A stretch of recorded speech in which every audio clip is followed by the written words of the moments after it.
Hello दोस्तों, मैं हूँ श्वेता पांडे और आज मैं लाई हूँ आप सभी के लिए काव्यगत ढंग से लिखी गई कहानियों की समीक्षाएं।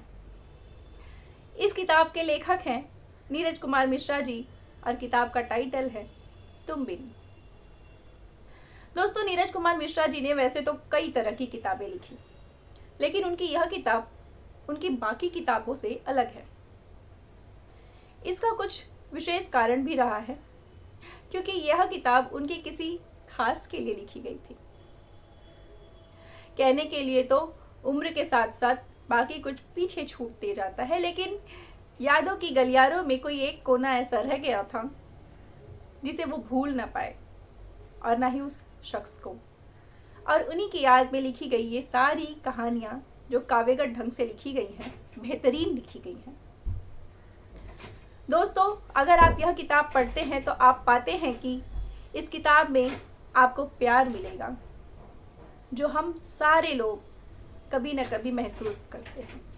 विश्वास है, भरोसा है, रूठना है, मनाना है, श्रृंगार है, और साथ ही साथ है इस किताब में अथाह इंतजार अपने प्रेमी के लिए। दोस्तों, इस किताब में उन्होंने अपने वे सारे अनुभव हम संग साझा करने की कोशिश की है, जो एक उम्र के पड़ाव में हम सभी महसूस करते हैं।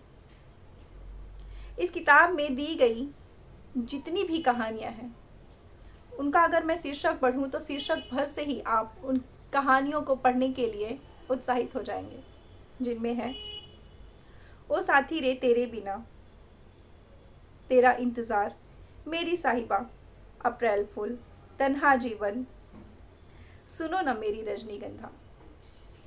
और साथ ही साथ अगर इन कहानियों की कुछ लाइनें मैं पढ़ूं तो आप सुनिएगा कि सुनो न मेरी रजनीगंधा, पता भी है तुम्हें तुम्हारा न होना कितना खलता है, लगता है कोई मुंह चिढ़ा रहा हो, अधूरेपन का एक एहसास दिला रहा हो, एक बेकली, एक अंतरहीन सूनापन जो अपने खालीपन से भरा हुआ।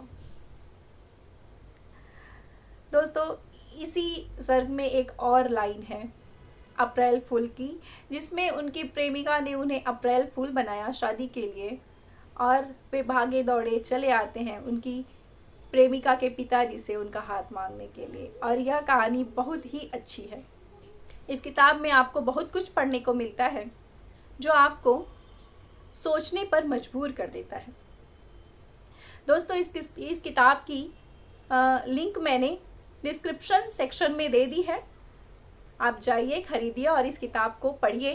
और आपने क्या महसूस किया इस किताब को पढ़कर, हमारे साथ कमेंट सेक्शन में अपने अनुभव साझा कीजिए।